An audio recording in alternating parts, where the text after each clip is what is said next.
Welcome to Rise and Shine. My name is Vuyanzi.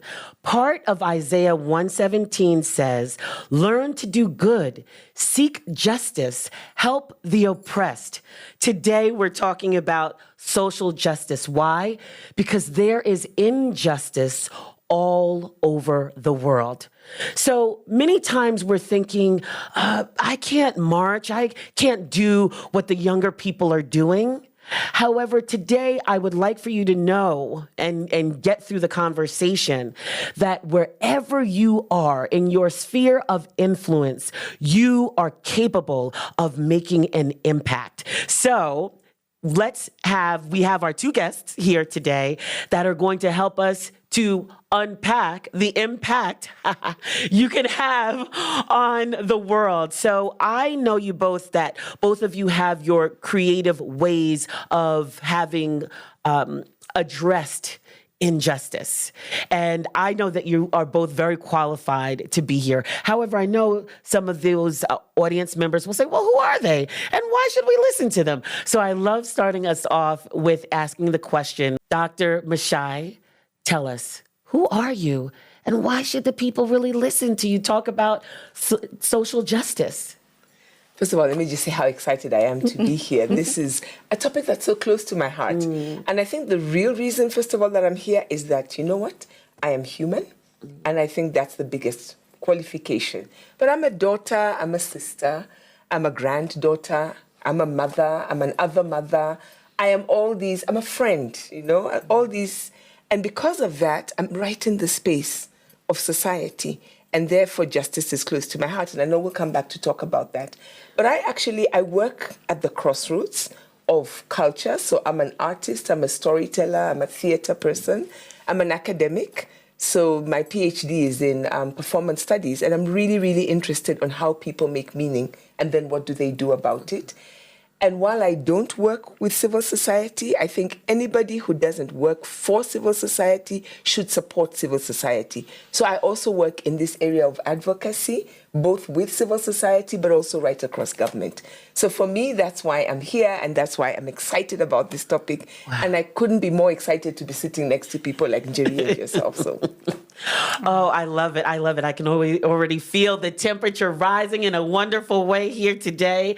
And also, Jerry, I'm going to ask you, who are you?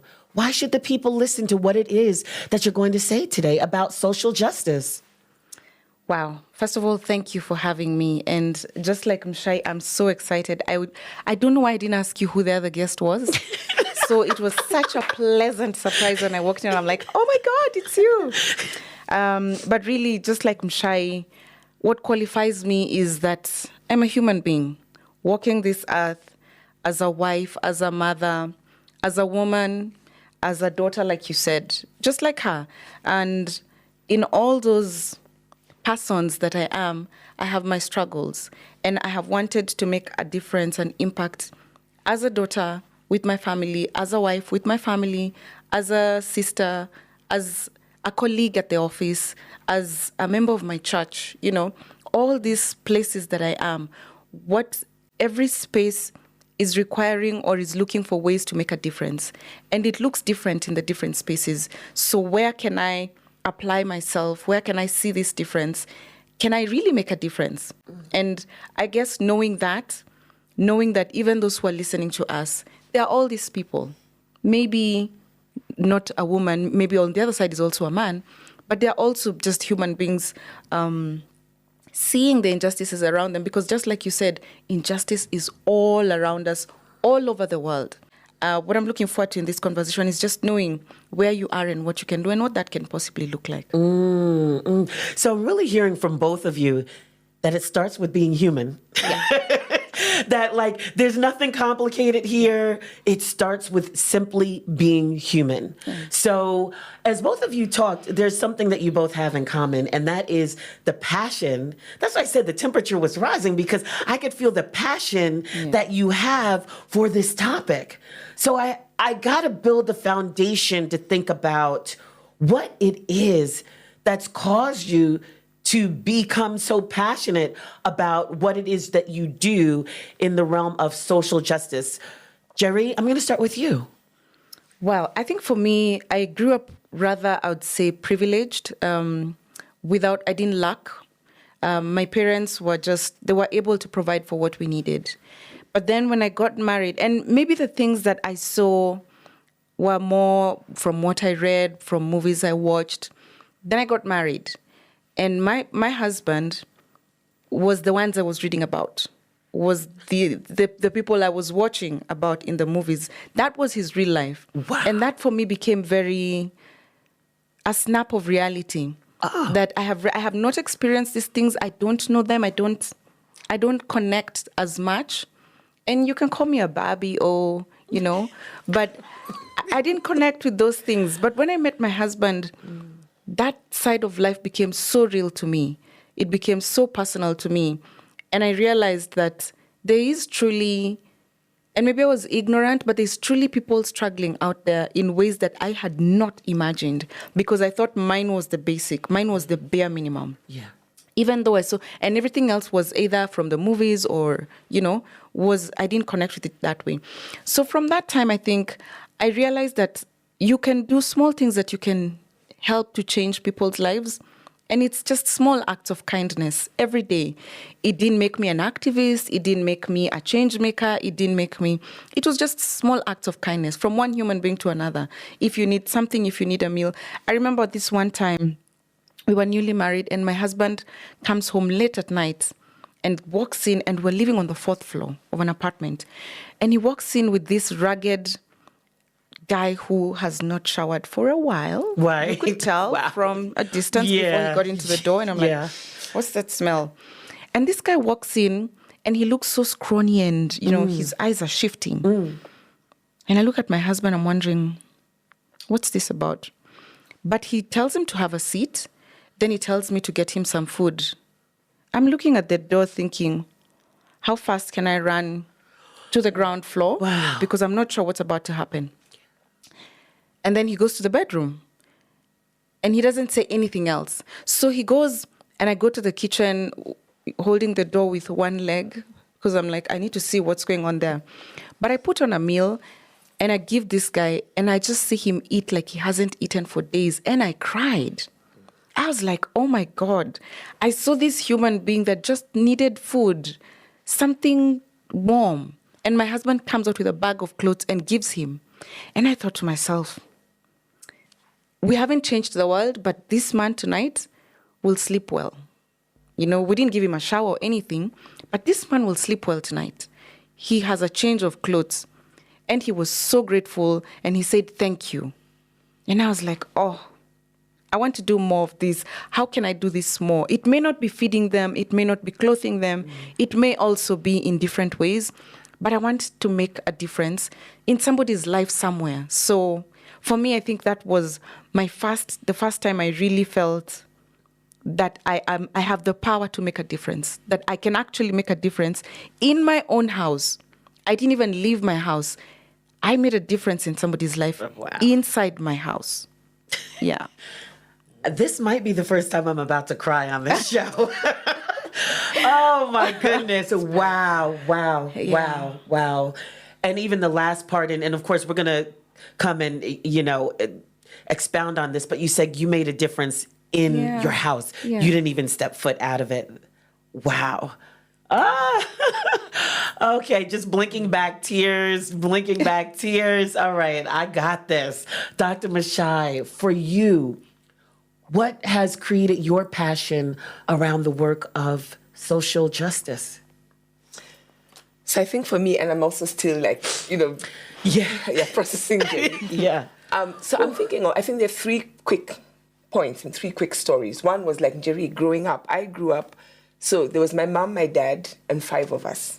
And I do not remember a single night when it was just us in our home. Our home was always open. There was my great aunt, there was an uncle, an auntie, a cousin, somebody living with us at any given time. My mother just ran an open house. And we grew up initially in Nairobi, and then when I was in high school, we moved to Taita, which was the rural area, and then the house was really open to everyone.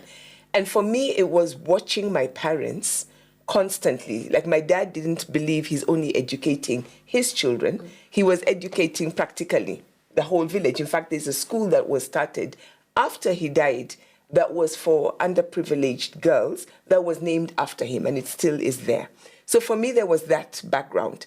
But I didn't, it's how you grow up, you're nurtured, but you're not thinking about it. And then it was my love for theater. When I went to university, I joined the university free traveling theater, the Kenyatta University. I went to Kenyatta University, and we used to go out, and there was a lot of social justice issues in the plays and the things we were doing. And for me, I guess it was the first time, like Njeri, I grew up middle class, I grew up privileged. I never thought about my fees not being paid, or there would be no food, or no, those things never were part of my world. But that work of being in theater, going to places, meeting with people gave me a completely different eye at reality. And I think over the years, as I began to do that work, I remember, and I describe myself as a mother. I do not have biological children. But I remember I joined a group called Mothers in Action when I was just after university. And you know how you're thinking, okay, what am I going to do? And I remember somebody called me. I was working at the Nairobi Theatre Academy. And I'll never forget this. It was somebody, at the academy, there were no mobile phones, that generation. And I was told someone has called asking for you by name. And when I picked up the phone, the person said, my name is so-and-so, and I'm calling from Mothers in Action. And what struck me was the person was male. So I'm thinking, why is Mothers in Action? I'm not married, I have no children, and why is a man calling me? And then he said, Mothers in Action is a group that they act like mothers. When there's a crisis in the country, they used to meet every week at the Femnet offices, lunchtime. So many of us young people went because there was free food.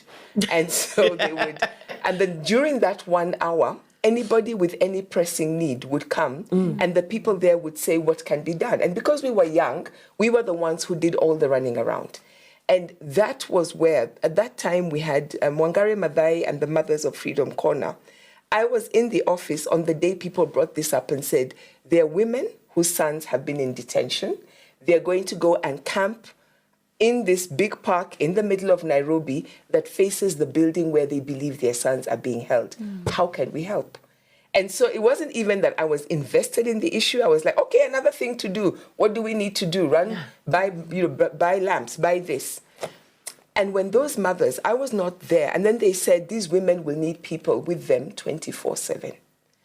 And for me, it was the first time I was getting involved in something. One, people I didn't know who these women were. I, at that time, was still very young, still very naive. I did not know about the government. These political issues were still very far removed from me. And it was that thing of, who are these women? Why are they sitting, old women, in a park because their sons have been detained? What did their sons do? And so that's when I think I started unpacking that my life had to be bigger than just the people in my community or the people I knew, or that, I don't want to get involved in politics or anything like that. And then the third thing, I want to jump a couple of decades.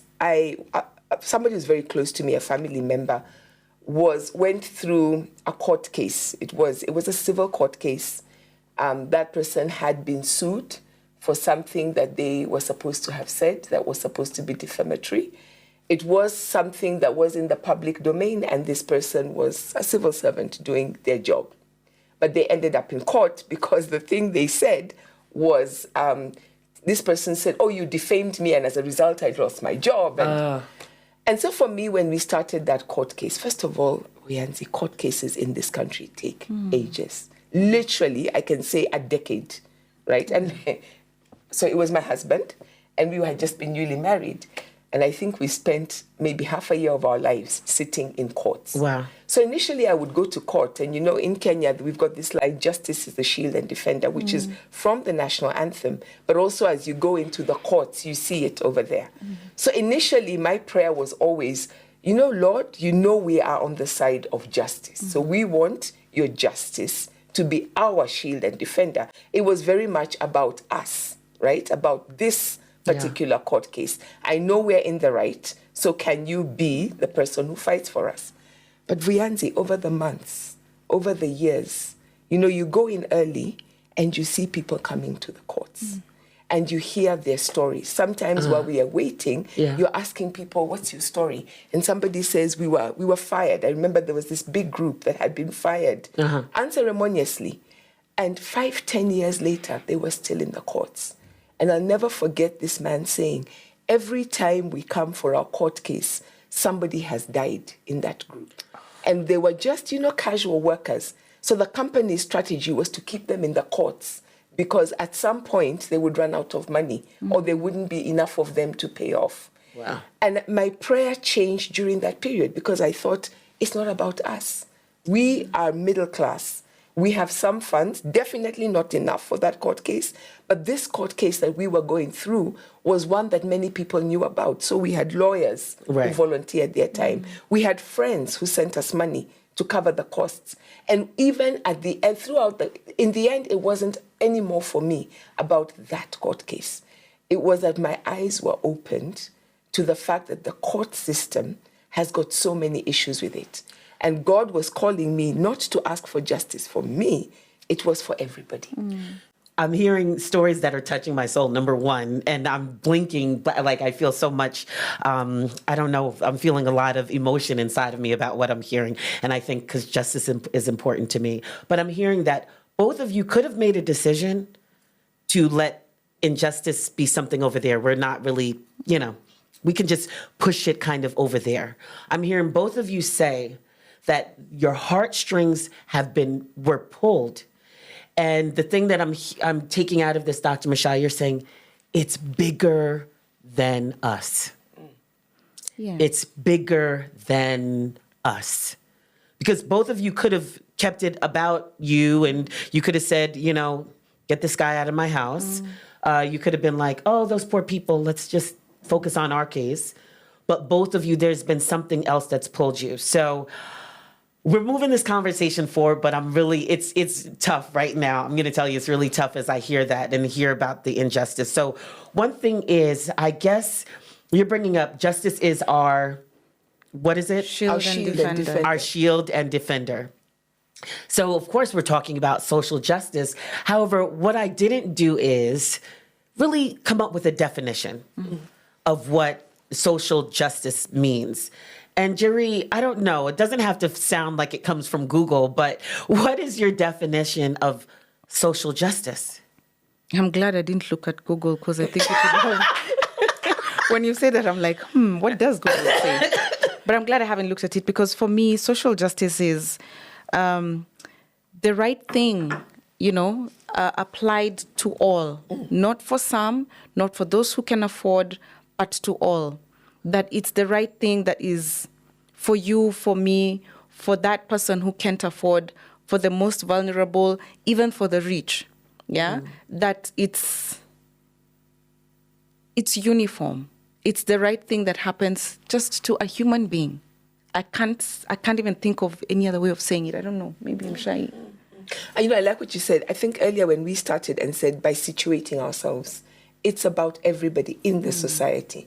I think for me, what Kenyans are very good at, we're very good at charity, right? Oh, yeah. If I know somebody and at any one time, there's a harambe, we're giving money to people because we know them or they are connected to us and they're going through something.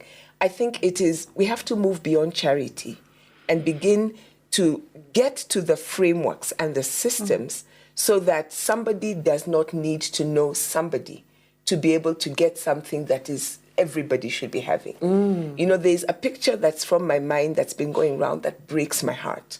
And this was, I don't know if you saw it, it was a mother, it was just on social media. Okay. And it was a mother who was literally kneeling by the chair of a government official because this government official had the power to give bursaries. And bursaries because this mother could not afford school fees. And so this woman is so desperate. And I was like, what is wrong with us as a people that a mother has to kneel in front of a public servant to get public funds to put their child in a public school? Why can't we create a system where those public schools or those public hospitals or whatever it is available to everybody, regardless of whether they have those kind of connections. That picture broke my heart. It broke my heart. The thing that keeps striking me, and I think I have to go back to this, is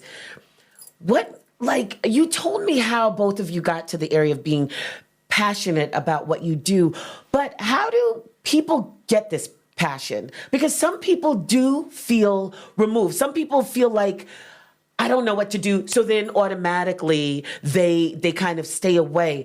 But what can people do to maybe cultivate that beyond charity, if you will, muscle for justice or for social justice? What? Because for you, it just sounds very natural. And I love these stories. However, there's some people who are battling because they feel like it's bigger than me. From the other way around. This is way too big for me. I can't even tackle it.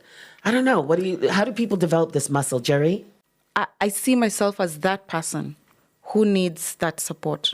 So whether it is money, whether it is food, whether I can be that person. So there's the tendency of, it doesn't concern me. When they came for the Jews, I did nothing because I'm not a Jew. When they came for the Pharisees, I did nothing because I'm not. When they came for the teachers, I'm not a teacher, so it doesn't concern me. When they came for the doctor, I'm not a doctor, it doesn't concern me. When they came for the mothers, oh my God, I'm a mother. But all these people that I wasn't are not there to stand with me. They stood with each other. So I have to see myself, and I think this is what for me makes it easier. I have to see myself as a victim of all those things, even when I'm not, even when I'm so far, even when I think to myself, that could never be me, you know? But every time we look at cases of injustice and think that could never be me, that's where the problem is, because that could be you. That could be you any day in any other form or shape. That could be you. And if that could be you, then what can you do? Because it's not you yet. Maybe it's not gotten to the mothers. It's right there with the student. I'm not a student. Or it's right there with the teachers. I'm not a teacher. But it will get here. It keeps coming because we are breaking bit by bit by bit until we break everything. So how do we protect that whole so that it stays whole? And if it's chipping, you really must. You're fighting us all. You're not just fighting that corner. You're fighting us all. You need to fight harder if you're intent on breaking us. Then we are very tight because we won't let you take our teachers, we won't let you take our doctors, we won't let you take our students, we won't let you take all these different spheres of society. Because then, for me, that's what makes it personal. Your injustice becomes very personal to me because one day it will be me, maybe not that same way, but one day it will be me. And if I don't defend you and protect you, Wow. maybe you won't defend or protect me, but people will. Someone somewhere will because it's personal for them. So if we can see injustice for what it is, that injustice anywhere is injustice everywhere, Yes. then I'm fighting for me. I'm fighting for my own life when I'm fighting for you because it's personal. Because how dare they say that you cannot live in that place because it's riparian or whatever they want to say about it. How dare they say that you cannot take your children to school? How dare they say that you cannot take your children to hospital because you can't afford? Because they want to put all these things they want to put. How dare they say, I can afford it. I can take my children to, private school. I can probably take my children to, abroad for medical care. But I don't want to. And even if I could, I want my child will play with your child. They could be besties. Yeah? Maybe my child will marry your child. But if I can't defend and protect your child, how will I be able to protect and defend mine? Who will protect? When I'm not there, who will protect and defend mine? So even if you're there or not, I want to protect and defend you within all that is right, within all that is legal, within all that is lawful, within all that is right. Because our society needs to stand on those pillars of justice, of equality, of equity, all of that. You're not better than me, I'm not better than you. with what we started with. First, we're just human beings. Then we are all these other things. But first, at the very basic, we're just human beings. Wow. I'm hearing so much out of that. I'm hearing empathy, right? Like really putting yourself into someone else's shoes. I'm hearing unity, that we need to be unified. I'm hearing love thy neighbor. Like we say it and we just kind of are flippant, oh, love thy neighbor. But no, love thy neighbor. That's what I'm hearing as you're speaking these things. Dr. Mashai, I don't know if you want to add on to that. Wow. Yeah, it's powerful. And as she was speaking, I just thought, okay, for me, one is have a sense of history. So I went to public schools my entire life. I went to public schools because somebody before me fought for the right for people like me to go to those schools, right? Whether you go back to the independence fight where people said, look, Africans should be able to go to schools. I did a history of Nairobi. And do you know, before independence, there were no primary schools, no secondary schools for African girls in the city of Nairobi, because the assumption was they would all be wherever they're supposed to be in their ancestral homelands. Somebody fought to make it possible for that. I went to Limuru Girls' School, which is over 100 years. And I have done the story of Michere Mugo, the late Michere Mugo, who was one of my mentors. She was the first African girl. And when you hear the story of what it took, this 15-year-old girl who was sent as the only African girl with an Asian girl into a white school, she was the first student, African student, to integrate across the entire country as an only student, the only African student, in a school where she wasn't wanted, where she was bullied, right? But because of her, I went to that school and it was like, when I was there, it was 98% African. So I can't say that, well, this doesn't concern me. I must have a sense of history. Women have fought. Even now we are fighting for the 30% in every... Women have fought to get us there. So I can't get there and say, I'm okay. But then for people who are saying, this is too big for me, what I say is, just narrow down to who you are and what area you're in and what you know, right? I held the space for a wonderful conversation. We were looking at the injustice against a lot of women who leave Kenya and other African countries and go to the Middle East to do domestic work. And some of them are they are like enslaved people. They're treated like enslaved people. So I did my research for it. Some of the biggest resource people I talked to were women who had worked in the domestic industry, either here in Kenya or who had gone there, had experienced it, had come back, and were now fighting to change the policies because they had been in there. Yes. This is what they knew. And they were saying, look, we will not change this. You cannot just complain about what's going on in the Middle East and say that these people are treating our people as if they are enslaved if you don't start by improving the conditions for those who are here. Because those women, they're not crazy. They go there because they want for their children what we all want for our children. They want for their families what we all want. And we are paying them badly here. We are treating them badly here, which is why they're willing to go there. And then our government doesn't have policies and laws and agreements with the governments of those countries that will protect them in the ways that other countries have. So what blew my mind about these women, some of them, they would tell you, I only finished primary school. I only finished secondary school. But they're the ones who are changing the laws and the policies. So for me, I just say, start where you are. What is the policy? What is the law? What is the field? Where is it that you can make a difference? Okay, you've asked some good questions because we're going to take a break. And on the other side of the break, we're going to start answering those. Like, what is it? So we're going to take a break now. If you have not joined our conversation across our social media, make sure that you are doing that. Tell us, where are you seeing that you want to make an impact by the end of today's conversation? This is Rise and Shine. We are living in a lost and broken world, constantly bombarded by messages of hate and atrocities. But with God, we can overcome. Find hope and restoration on the go through life-changing shows on the Family Media app. And then you will lose lose yourself and gain the world. And Jesus said, what good is it? Get to stream Family TV and Family Radio straight from your phone. Catch up on a show you missed or create video streaming playlists by saving and watching videos from our huge variety of shows at your own convenience.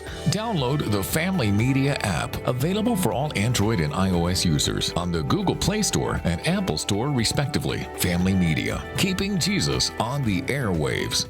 Welcome back to Rise and Shine. Today we are talking about social justice and you making an impact in your sphere of influence and beyond. We have our two guests, Dr. Mashai as well as Jerry, and we're going to get into some more practical things. Now, if you haven't joined the conversation across our social media, please make sure you do so. We want to hear what you're thinking about our topic and what resonates with you and what you are taking away from this amazing conversation that has led me to tear up a couple of times. All right. So firstly, I think I'd mentioned this earlier, is that some people see people walking down roads with signs and yelling, and that's their conception of what, fighting injustice is about. And so maybe people above a certain age are like, I'm not going in those streets and holding up signs and yelling, because that's how they see it from their eyes.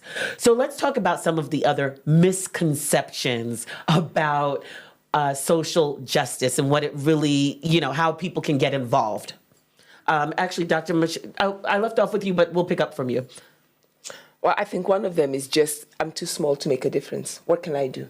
Whatever it is, it's going to be, in the bigger scheme of things, it's not going to make a difference. And I think that's not true. Everybody can make a difference. And you just need to, and we'll talk about how you can make a difference. But I think that's one big one. One is also, what you said. I think for women, especially of a certain age, it's like, I'm not going to get out onto the streets. And to say, people who are on the streets are doing really important work, but we also need people working behind the streets. A lot of the work, people who go out need to be supported with resources, and finances are important, but there's so many other resources that can be put in. And sometimes it's even just affirming and standing with people. So that misconception of, I don't know what to do, or I don't know what to do, and there are so many places, if you step up, there are many people who will help you do. I think those are, for me, the three big ones. Wow, thank you, Jerry. I think it makes me sad to think that people think they can't do anything because there's injustice everywhere. It is in our communities, it is in our homes, it is in our estates, it is in our churches even. It's in our schools. It's everywhere. So I think for me, like you said, you're not too small. Nobody is too small, even kids. And when you said it, in fact, I just thought of what Wangari Maathai said about the hummingbird. Yeah? It's a small bird, like a really small bird. Yeah. But it was just putting out a fire and it would pick a little water. And of course, it almost looks insignificant, but it believed and knew that I can do my little thing. This is my little thing because it's small. An elephant is an elephant. It can suck up a whole swimming pool in one, and put out the fire by itself. But the hummingbird is not the elephant. So I will see myself as a hummingbird, and I'm small, and I'll do my little thing and know that that is all I can do. So what is it that you can do? And know that you can do something, first of all, wherever you are, and that small thing, imagine if all of you did your little things. It is a big thing. It's the small things that make up big things. It is the daily practices. It's the daily habits, even for personal change. And again, I think about Mahatma Gandhi and be the change that you want to see. Why is it that you think you can sit somewhere and people do all the fighting and people do all the talking and make all the difference? And what is it that you do again? Nothing. You really can't see where you could fit in. For me, it's a challenge that people need to see themselves bigger than what they think they can do. And yes, like you said, there are people in the front lines. Even in battle, there's many layers. There's the first line of defense, second, third, fourth. And by the time the first one is down, when they're coming out for relief, the second line can go in. And it goes shifting like that so that those people in the front line can rest. But also it doesn't look the same. Yeah. So it's knowing what your strength is and then being the best at it and doing everything you can from that corner. From a wheelchair, from your bed, from your from your sitting room, wherever you are, from your phone, from your account, wherever it is, do something. I don't believe that you don't know what to do and you can't do anything. There is no such thing. So for me, first get that out of the way. That I can't do anything. You can always do something. Some tough love from But can Jerry. I do want to jump in then. The other side of that, the flip side of it, is that I am too big and too senior and I can't rock the boat because if I do, how? And I think, for me, what comes to mind is what Queen Esther was told. Maybe you were put there for such a time as this. And maybe what you will do may not even be out there. People may not know. Some of the best allies for me are people who work in government or people who work in management of that company or people who are in that space of power who want to make a change, can't step out, but can help out with the people who can step out. The second thing for me is to say, let's redefine activism so that you realize that sometimes just doing the right thing, just making sure that whatever is under your docket is being done well. I remember, and some of you might know this name, Mrs. Jacinta Mostella. One of the biggest scandals ever in Kenya's history was the Goldenberg money scandal. And Jacinta Mostella made her name because she was a civil servant who refused to sign something that was critical. And I remember her being interrogated in court. And she was in court, and the lawyer there said, and I don't believe, he was saying, I don't believe that somebody like you could just refuse to sign something that was coming from above. And she looked him in the eye and she said she was pregnant. And she said, I did not want the child I was carrying to grow up into a world where I was responsible for the money that was being stolen. Now, most people didn't even know she had done that until the court case came. But it is saying whether I'm big or I'm small, and I may be on the streets or I may be behind a desk, like Njeri said, but there's always something you can do. That's important because, of course, we read about certain people in history books in school, but it's people like Jacinta who maybe it will never be printed in a history book for the children to know, but it made a big difference. So we're getting into it now. We are beginning to kick open that door. One thing I heard a couple of times from you, Jerry, is when I say, injustice is everywhere, but you actually start naming some places that injustice is. Jerry, you give us that tough love. You're like, say it. Now. And so therefore, let's talk about and we can do kind of popcorn it and starting with you. Where can people start? And if we kind of think of this as the blueprint for beginning to create your own positive impact in the world. So where can people start? And we can go as detailed and go back and forth so that people can be jotting down notes. Hint, hint to all the audience members. Grab your pens. School is in session. Jerry? Wow. I think for a start, I think, like I said, change starts with me. We've got to be socially conscious because we've got to see those injustices. Then we will know then we will know if my neighbor beats up his wife, what can I do? It's not my house. It doesn't concern me, but that it happens, or beats up their children. There's abuse happening right next to you. You've got to raise your social conscience and find your voice. Because if you can't find your voice, you will not speak about any injustice anywhere because you're shy or because you think it doesn't concern you. Yeah. So the first thing we have to do is raise our social conscience and find our voice. And finding your voice then helps you know whether you'll be out in the streets holding a placard or whether you'll be Jacinta saying, no, I'm not signing that thing. Arrest me, fire me, I'm just not signing it. Yeah. Then number 2 is find values, people who you share those values with, because they know and they will be your protection as you will be theirs. They will keep you in check and you will keep them in check. We've got to be accountable.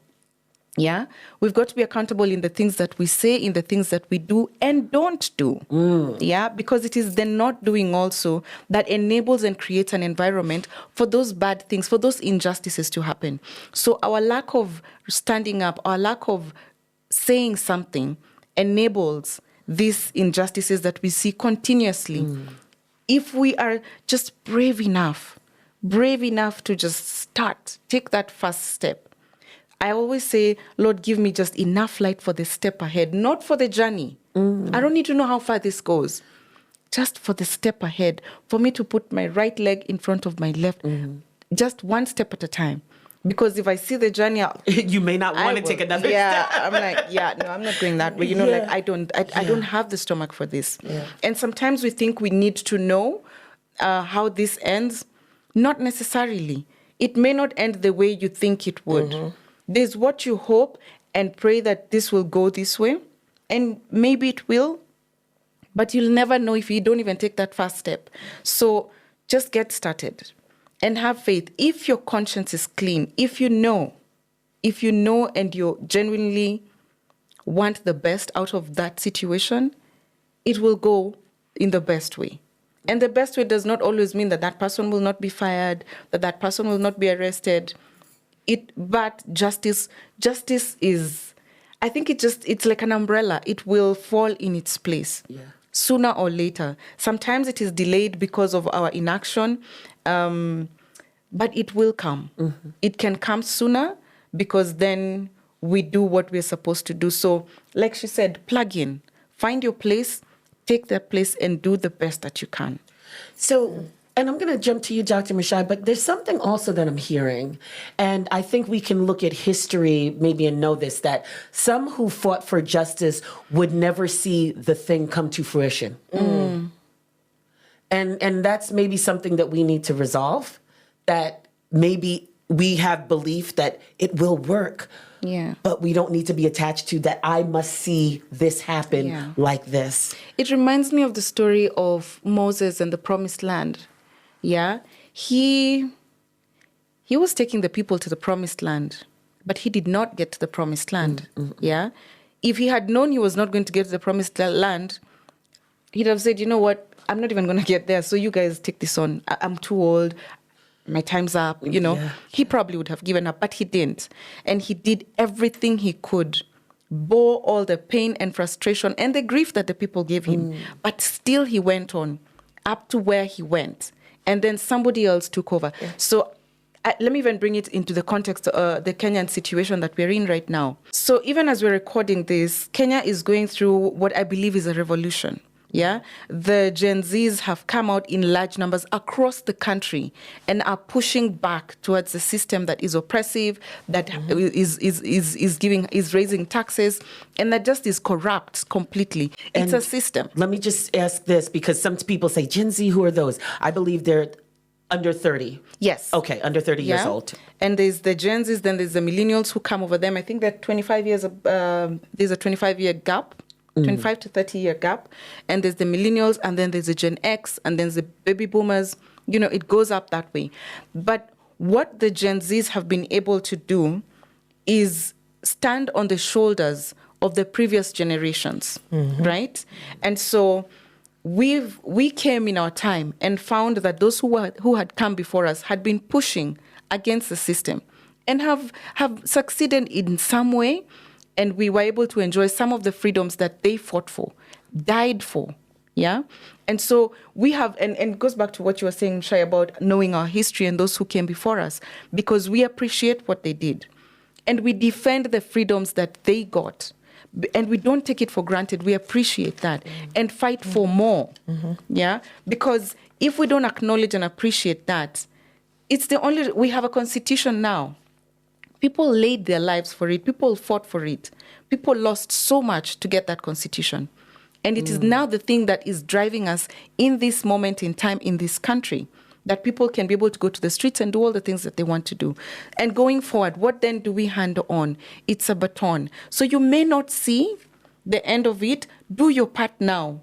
Like you said, for such a time as this, you're here now. What can you do? Do that now. How it ends is not up to you. You're here now. Yeah. but do your part. It's a race.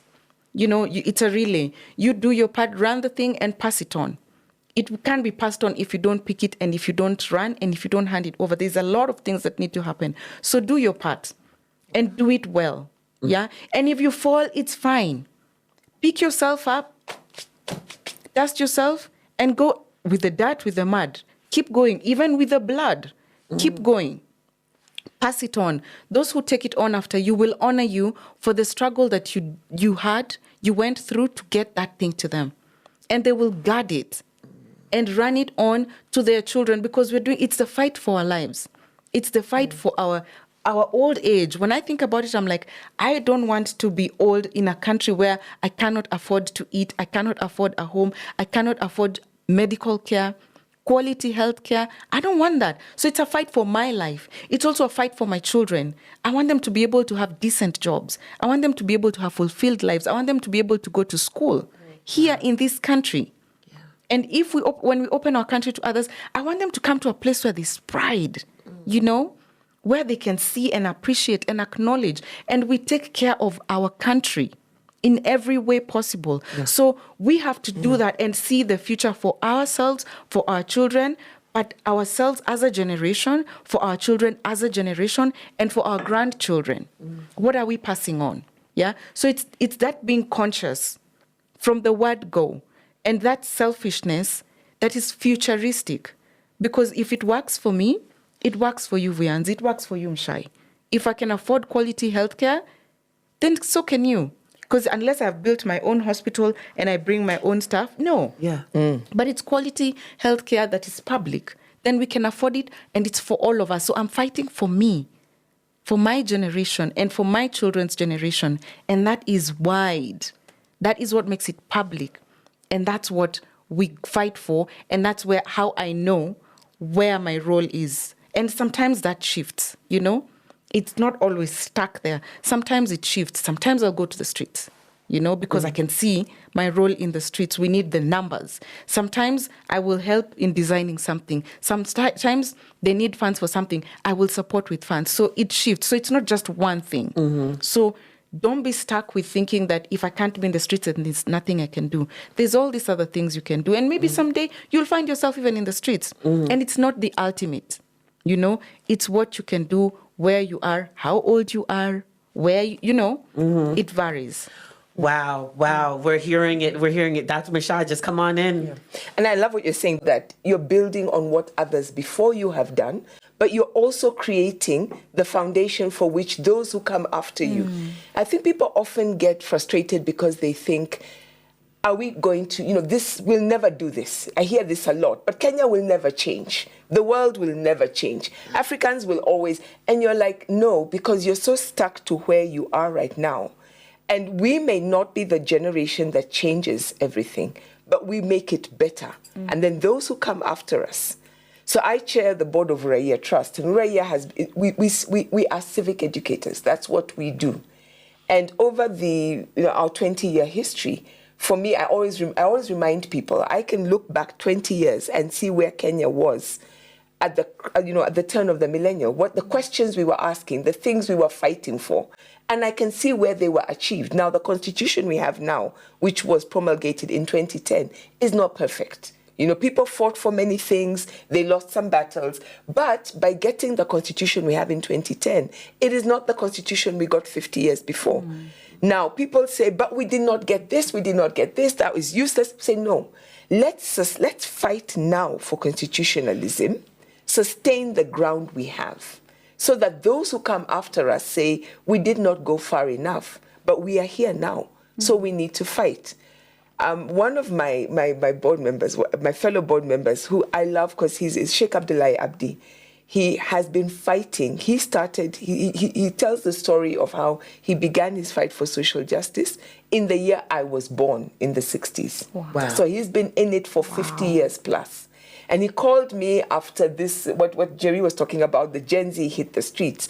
And he said, Chair, I can now retire because all I've been fighting for, not because we have achieved it, but we have been fighting in terms of civic education for the Constitution. And there are times when you get really discouraged.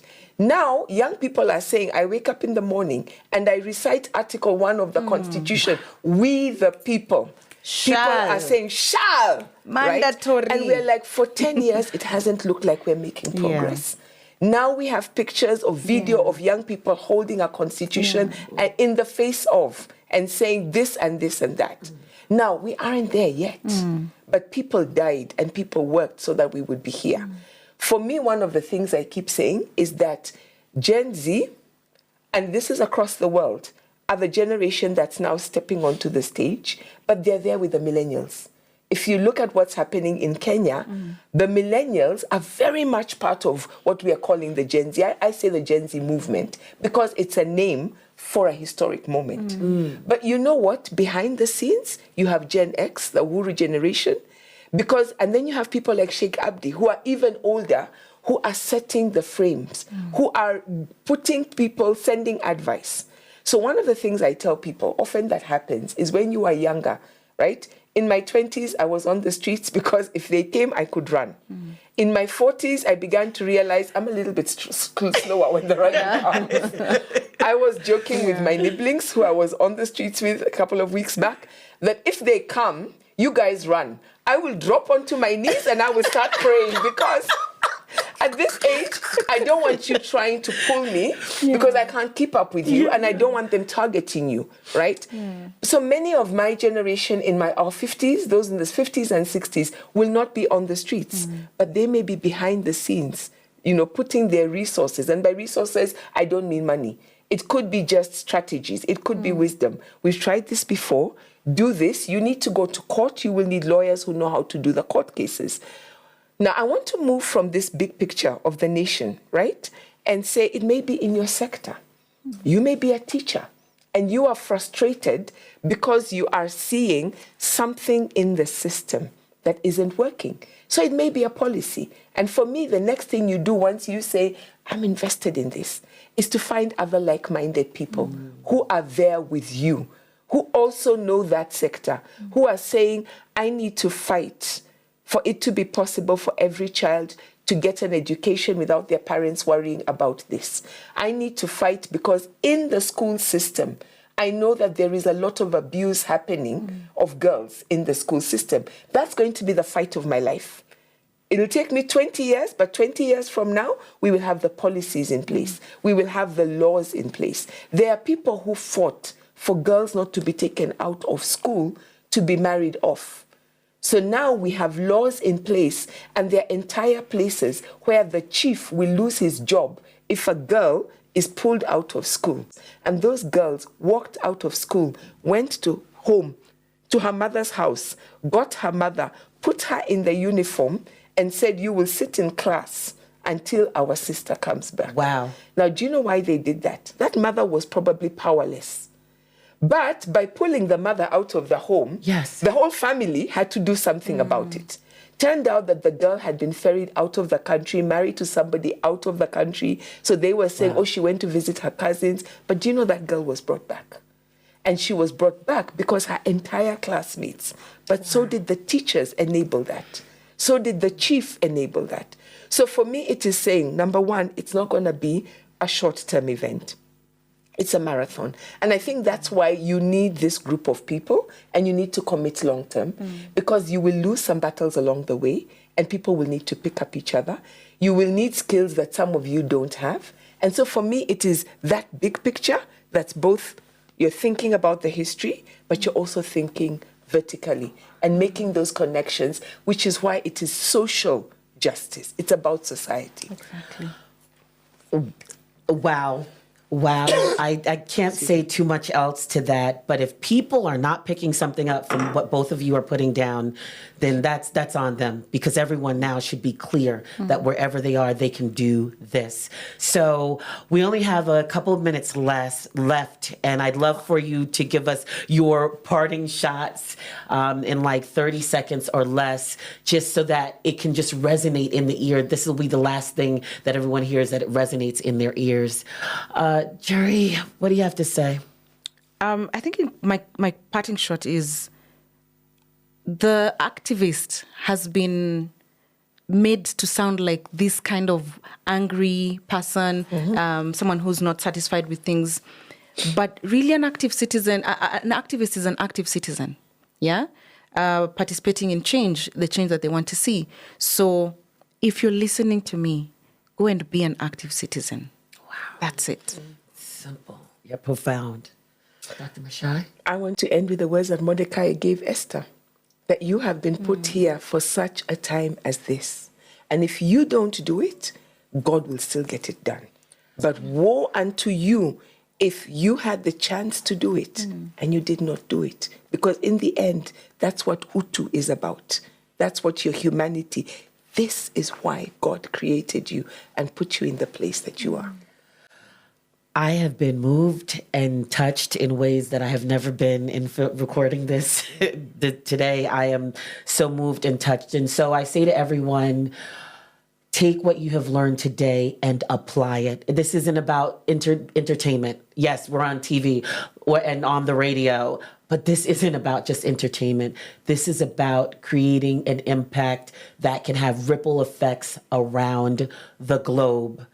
So everyone, I have nothing more to add to that. Just make sure you add to the conversation across our social media platforms. My name is Vuyanzi, and this has been Rise and Shine.